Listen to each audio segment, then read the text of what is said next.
José Manuel es doctor en Derecho, ingeniero de Telecomunicación, máster en Dirección, Marketing y Comercial, máster en Economía de las Telecomunicaciones, máster en Derecho Nobiliario y Premial, Heráldica y Genealogía por la UNED, diplomado en Historia Militar, en Heráldica General y Militar, en Vexilología y en Poliocética.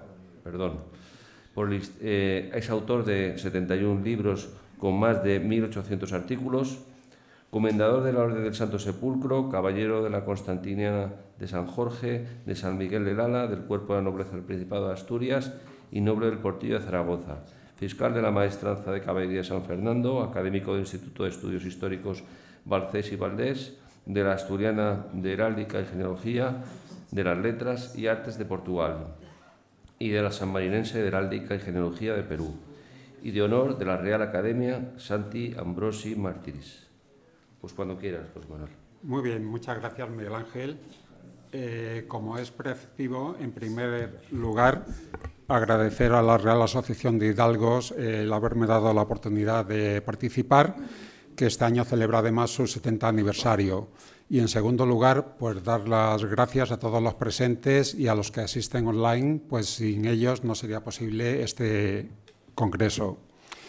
En primer lugar, y antes de dar paso a la ponencia, me gustaría comentar un poco la razón del por qué he elegido este título para ella, Insignes Damas de la Nobleza No Titulada y su papel en la sociedad, siglos XV al XX.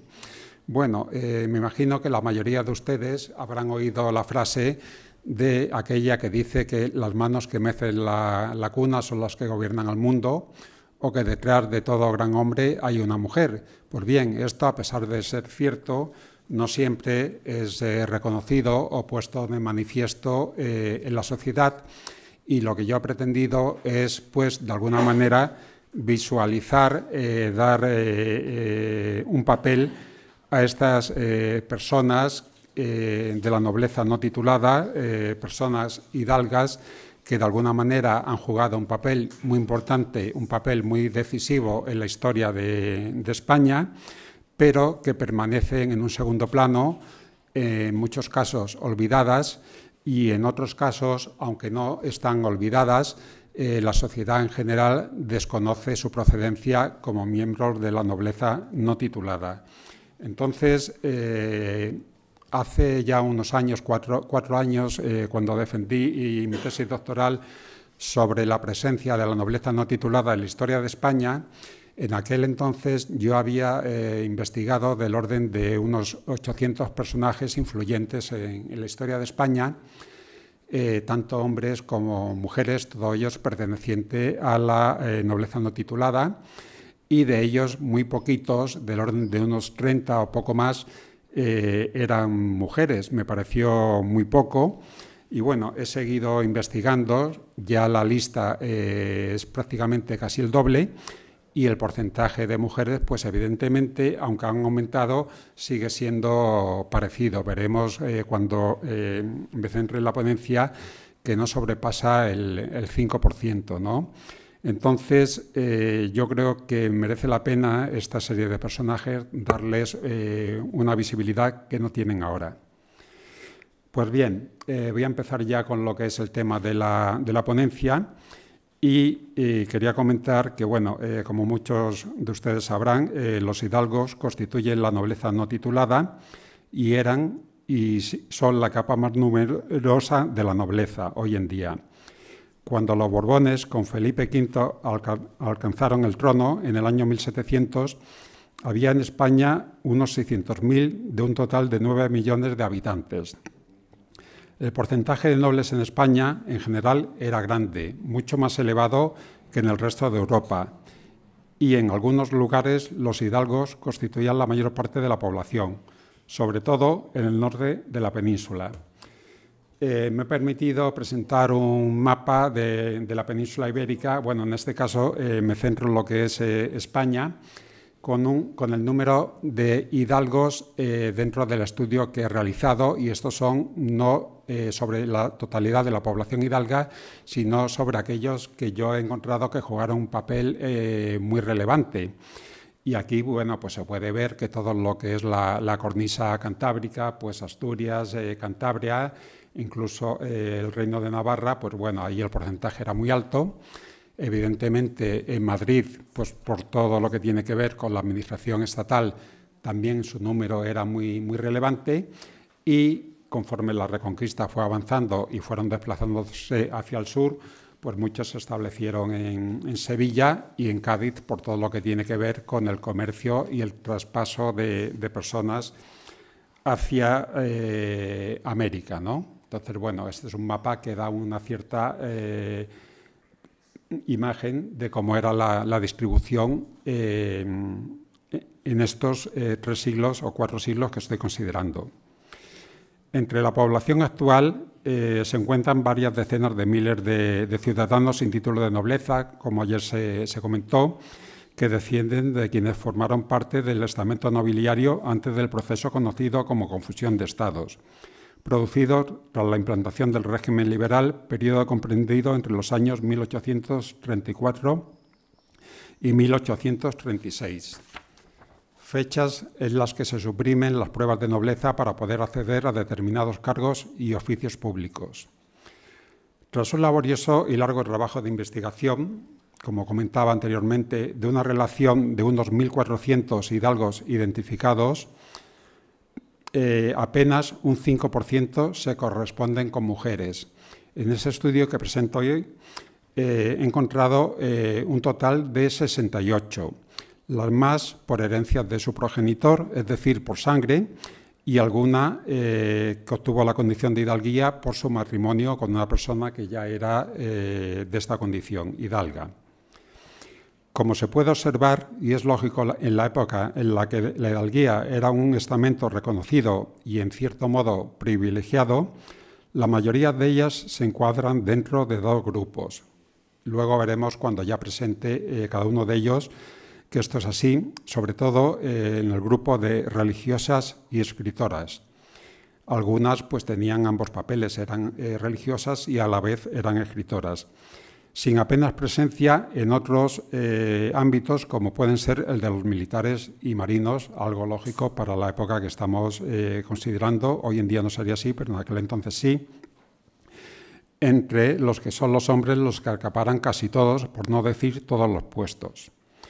Esto es así por el papel que las mujeres han desempeñado en tiempos pasados, en los que se esperaba que una esposa dejase su vida de lado para ayudar a que la vida de su marido fuese más llevadera, lo que implicaba el ser el ama de casa perfecta y madre ejemplar que cuidase de sus hijos.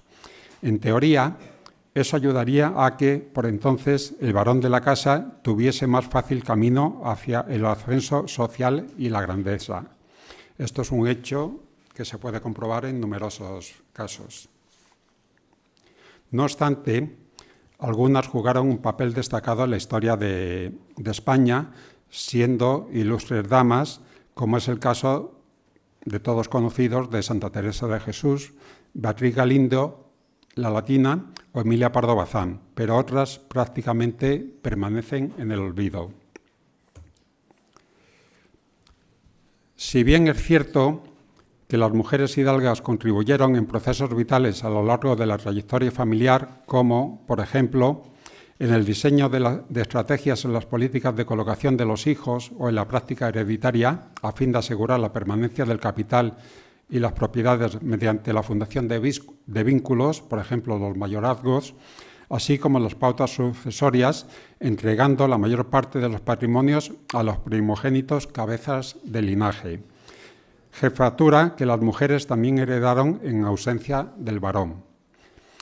De noviembre de 2019 y hasta mediados de 2020 tuvo lugar la exposición Mujer, Nobleza y Poder, ayer lo comentó la directora del Archivo de la Nobleza, organizada por el Archivo Histórico de la Nobleza en el Hospital Tavera de Toledo, que después se ha ido pasando en diferentes lugares, como aquí la propia sede de la Real Asociación, o en León o en otros sitios también se ha ido manteniendo. A través de los documentos e imágenes expuestos se dio a conocer los secretos de la vida cotidiana, las claves de la sociedad, tanto civil como religiosa o militar, con ejemplos de algunas de ellas. Bien, ya hecha esta pequeña introducción, me voy a centrar en lo que son los distintos estamentos militares, religiosos, literatos, etc.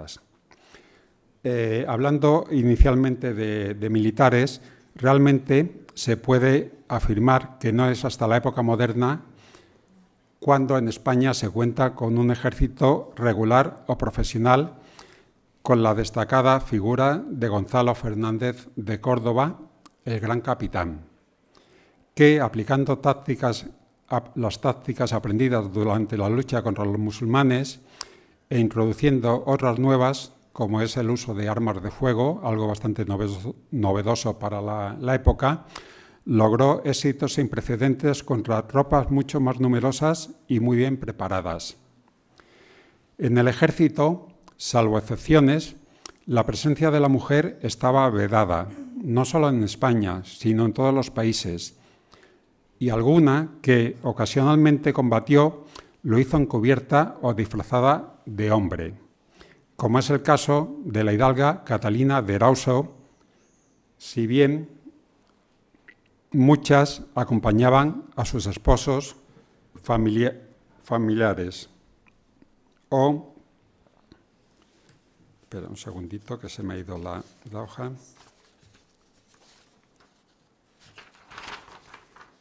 O amantes, y realizaban algunas labores de apoyo, las domésticas y a menudo atender las cantinas, colaboración en obras de fortificación. Esto pasó mucho, sobre todo en los sitios de Zaragoza, de Gerona y tal, pues las mujeres eran las que reponían las brechas que se hacían en las murallas, enterrar a los muertos, animar a los maridos y a los soldados en la recogida de agua, víveres y pasto para los caballos, en el suministro de municiones, recargando las armas de los defensores también, etc.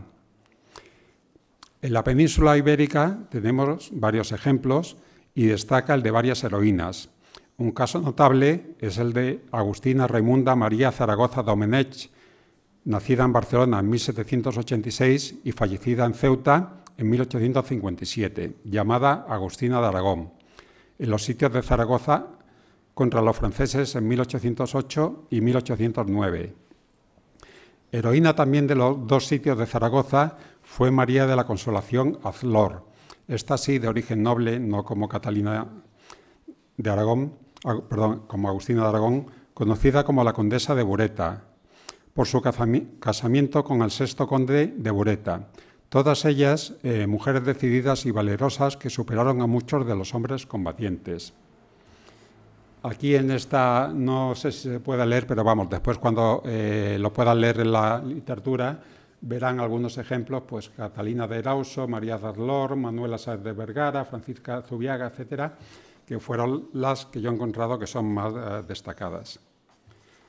Pasamos ahora al término de conquistadoras. En estas, pues solamente veis ahí a Catalina Bustamante y bueno, muchas mujeres, algunas de ellas hidalgas, viajaron al Nuevo Mundo y participaron junto a los hombres en su conquista y colonización. Se embarcaron y sufrieron las penalidades de un largo viaje, con riesgo de ser atacadas por piratas o sufrir un naufragio. Todo este sacrificio para llegar a una sociedad que desconocían. Beatriz Bermúdez de Velasco, conocida como la Bermuda, de noble linaje, fue una mujer soldado que acompañó a Hernán Cortés durante sus expediciones en la conquista de México. En aquel caso, bueno, Nueva España. Ganó su reputación durante el asedio de Tenochtitlán, durante el cual arengó a los españoles y a indígenas aliados, obligando, espada en mano, a volver a la batalla a los españoles que retrocedían, con la amenaza de matarlos si no socorrían a sus compañeros, e impidió la retirada de varios de ellos. Su vida fue registrada por el cronista Francisco Cervantes de Salazar. Y bueno, hay otras más, ¿no? También. Si damos paso a lo que fueron las descubridoras, pues también hay algunas, pero no muchas. Bueno, marinos, como podéis ver ahí, está en blanco, no hay ninguna por aquel entonces, aunque alguna sí se disfrazó de marino y estuvo embarcada, pero no, en este caso no era de condición hidalga la que he conseguido descubrir. Hoy en día, pues sí hay. muchas más. Bueno, si vamos al término de descubridoras, al poco del descubrimiento del Nuevo Mundo por Cristóbal Colón, fueron muy numerosos los... Pasamos un segundito, están dadas la vuelta las hojas. Ahora.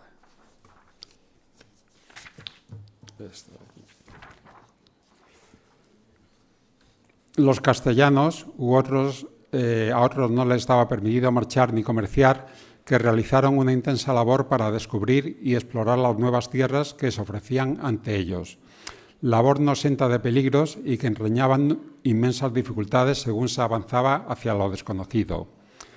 En la lista de mujeres destacadas encontramos figuras influyentes dentro de la nobleza titulada, como María de Toledo y Rojas, nieta del primer duque de Alba y sobrina nieta de los reyes católicos, que casó en 1508 con Diego Colón, hijo primogénito del almirante Cristóbal Colón y heredero de los múltiples títulos y poderes del almirante de las Américas.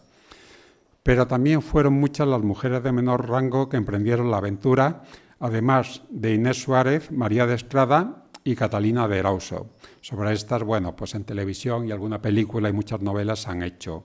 Entre todas, destacan dos, Mencía Calderón e Isabel Barreto, que al morir sus maridos decidieron continuar la labor que ellos habían emprendido con éxito. Damos paso ahora al término de religiosas. En este apartado, como pueden ver, hay bastantes más. De hecho, bueno, aquí tengo contabilizadas del orden de 17. La Edad Media es una de las etapas históricas en las que la Iglesia cristiana de Occidente tuvo un mayor desarrollo organizativo, además de ser el tiempo en el que se fundaron la mayoría de sus órdenes religiosas y de caballería, como las de San Lázaro, el Temple, San Juan ahora Malta o la del Santo Sepulcro de Jerusalén, que aunque de distintas naturalezas, pasaron a formar parte de la gran estructura que suponía la institución eclesiástica. Desde el punto de vista cultural, era también el clero el máximo exponente de la época, sobre todo gracias a las traducciones y las transcripciones de libros, códices que solían efectuar algunos monjes en sus monasterios, esenciales para que hoy en día podamos conocer aquellos siglos y la mayor parte de la cultura clásica grecorromana que también se conservó gracias a los escritoria monacales. También es significativo que dentro del estamento clerical surgiera la mayoría de los intelectuales de la época que marcaron buena parte de la evolución cultural de Europa hasta nuestros días. Así, muchos religiosos y religiosas combinaron sus labores propias con las de la literatura, siendo autores de numerosas obras teológicas de gran interés, como es fácil comprobar. Durante el antiguo régimen, el número de monjas fue muy inferior al de religiosos, los varones, normalmente segundones de familias nobles. Lo tenían más fácil y podían llegar a obtener altos cargos en el estamento de la Iglesia, incluso ocupar importantes cargos en la Inquisición, mientras que las mujeres, por ejemplo, para poder optar a entrar en un convento, normalmente de clausura, debían aportar una cierta dote que cuanto mayor, mejor posición, o estaban obligadas a realizar trabajos serviles, puestos que estos no solían disponer de medios propios de subsistencia y vivían de las donaciones de terceros, pagos por ser enterrados en los terrenos del convento, etcétera, y las propias aportaciones que hacían las nuevas religiosas, ya que ese era el medio de tener una forma de vida más o menos acomodada dentro de los cánones de la época. Además, la estrategia de mantener el celibato eclesiástico, tanto para hombres como para mujeres, respondía a una doble necesidad. Permitía a los linajes mantener e incluso en algunas ocasiones acrecentar el patrimonio familiar, ya que la herencia pues, no se transmitía a los hijos, sino que se heredaba dentro de los familiares cercanos. Si bien durante la Baja Edad Media hubo muchos religiosos varones de origen hidalgo que destacaron y alcanzaron gran fama, como Santo Domingo de Silos, Santo Domingo de Guzmán, San Raimundo de Peñafort o el propio Cardenal Cisneros, no sería hasta la época moderna, siglos XVI al XIX, cuando destacan las principales figuras religiosas femeninas de nuestra historia. Y entre todas ellas sobresale Santa Teresa de Jesús, 1515-1582, y Sor Juana Inés de la Cruz, 1648-1695, con gran diferencia entre las demás y ambas de gran fama, una en la península y otra en el continente americano. Pasamos ya al de políticas. También jugaron un cierto papel, aunque no muchas. Diversas mujeres de posición muy elevada, como fueron aquellas que llegaron a ser reinas, bien consortes o propietarias, aunque han tenido una gran influencia, muy pocas ejercieron plenamente su autoridad real, como fue el caso de Urraca I de León, Berenguela I de Castilla, María de Molina, reina de Castilla y León, Isabel I de Castilla o Isabel II de España, entre algunas otras. En la mayoría de los casos, la influencia la ejercieron a través de sus esposos y o amantes, siendo sus favoritas, consejeras de sus decisiones o medrando entre los personajes cercanos a la corte. Tal es el caso de Leonor de Guzmán, María de Padilla, Beatriz de Bobadilla o Isabel de Bobadilla durante el medievo, y ya a mucha distancia, a principios del siglo XX, Matilde de la Torre Gutiérrez. Las mujeres jugaban un papel muy importante en la educación de los hijos o como consejeras políticas. Algunas, como Beatriz de la Cueva o Isabel Barreto, ejercieron como gobernadoras durante las ausencias de sus maridos, pero no fueron adjudicatarias directas del cargo, razón por las que se han incluido en otro capítulo que ya presenté anteriormente. En Hispanoamérica también hubo algunos casos de mujeres que participaron el o del poder, como les ya mencionadas en el apartado sobre militares.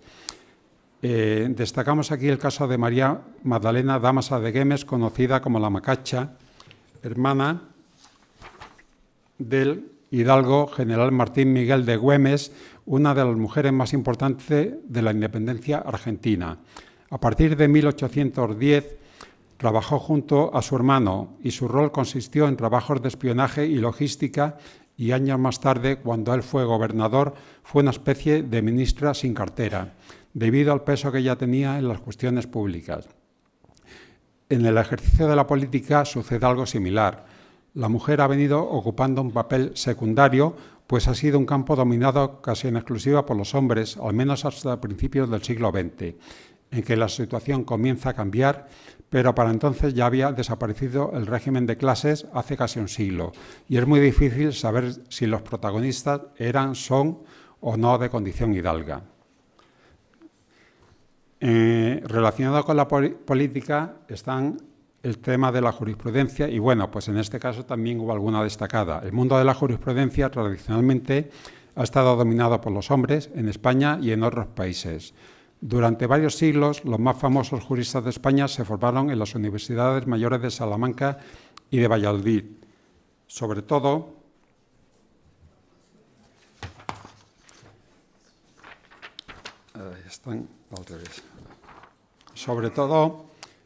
en la primera. En el Virreinato del Perú destacó la Universidad de San Marcos de Limas. La mujer tardó en poder acceder a los estudios universitarios que le estuvieron vetados durante siglos. En algunos casos se tuvo que disfrazar de hombre para poder ejercer en las aulas.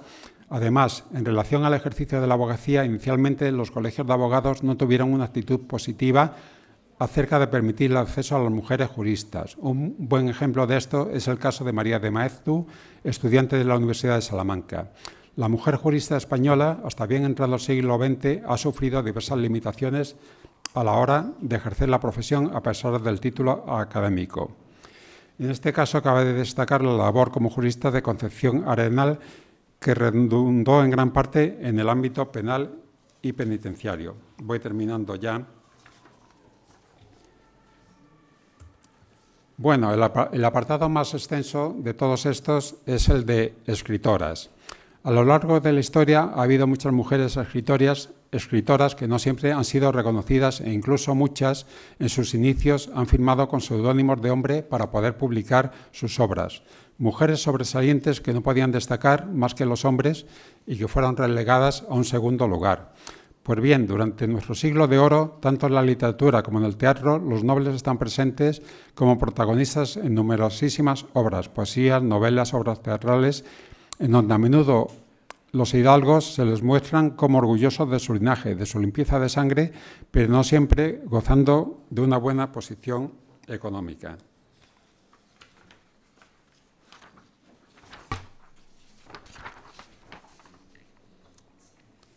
En este periodo, que abarca de los siglos XVI y XVIII, hubo algunas mujeres escritoras, muchas de ellas fueron religiosas ya mencionadas, como Santa Teresa de Jesús, Sor Juana Inés de la Cruz en Nueva España, una de las primeras voces en defender los derechos de las mujeres en todo el mundo.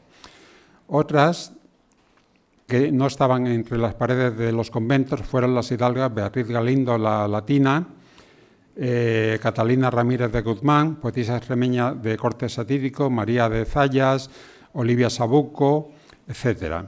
Un caso muy especial es el de Flora Tristán, muy conocida como mujer hecha a sí misma, culta e ilustrada, símbolo de la emancipación de la mujer, creadora de la proclama Proletarios del Mundo Unidos, una de las luchadoras más activas del socialismo y feminismo, con obras como La Unión Obrera 1843 y Emancipación de la Mujer. Y por último, el apartado final, el de artistas, científicas y empresarias, pues en este apartado también destacaron muchos. A través de la historia, la mujer se ha visto relegada a los asuntos del hogar, el cuidado de la familia y el trabajo doméstico. Sin embargo, algunas han demarcado de este rol y asumido otras responsabilidades no sin dificultad. En este apartado destacan algunas empresarias como son Agustina de la Torre y María Teresa de Rivero, o emprendedoras como María Bernaldo de Quirós y Bustillo, que fue la primera mujer piloto, aunque no tan famosa como la estadounidense Amelia Earhart, nacida el mismo año, la piloto más famosa de todos los tiempos.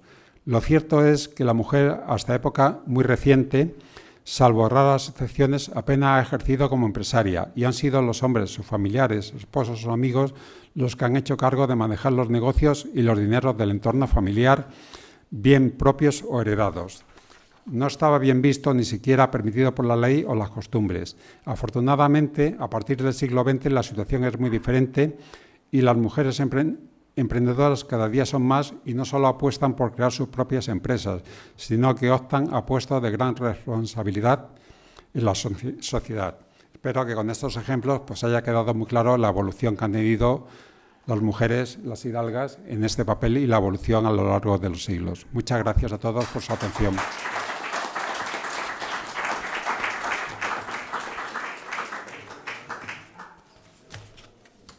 Muy bien, pues pasamos a la siguiente ponencia.